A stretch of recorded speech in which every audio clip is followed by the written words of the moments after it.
निर्गमन अध्याय 3।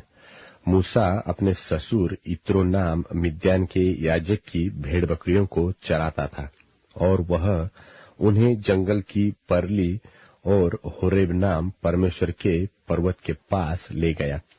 और परमेश्वर के दूत ने एक कटीली झाड़ी के बीच आग की लौ में उसको दर्शन दिया, और उसने दृष्टि उठाकर देखा कि झाड़ी जल रही है, पर भस्म नहीं होती।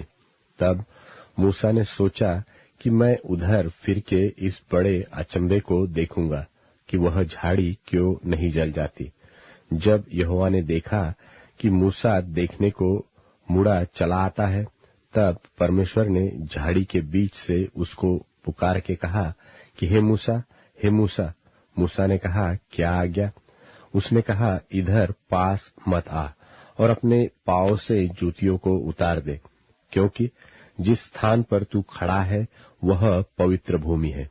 फिर उसने कहा, मैं तेरे पिता का परमेश्वर और इब्राहिम का परमेश्वर, इसहाक का परमेश्वर और याकूब का परमेश्वर हूं।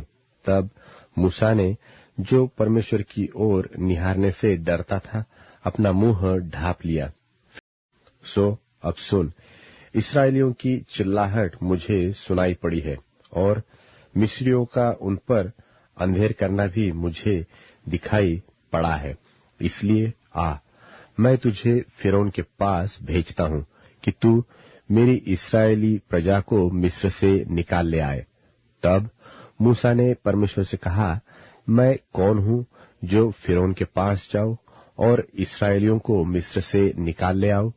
उसने कहा, निश्चय मैं तेरे संग रहूंगा, और इस बात का कि तेरा भेजने वाला मैं हूं, तेरे लिए यह चिन्ह होगा कि जब तू उन लोगों को मिस्र से निकाल चुके, तब तुम इसी पहाड़ पर परमेश्वर की उपासना करोगे।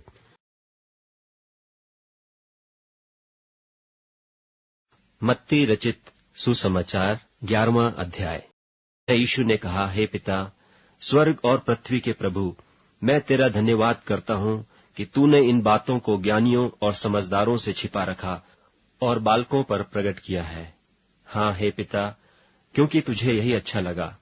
मेरे पिता ने मुझे सब कुछ सौंपा है, और कोई पुत्र को नहीं जानता केवल पिता, और कोई पिता को नहीं जानता केवल पुत्र, और वह जिस पर पुत्र उसे प्रकट करना चाहे।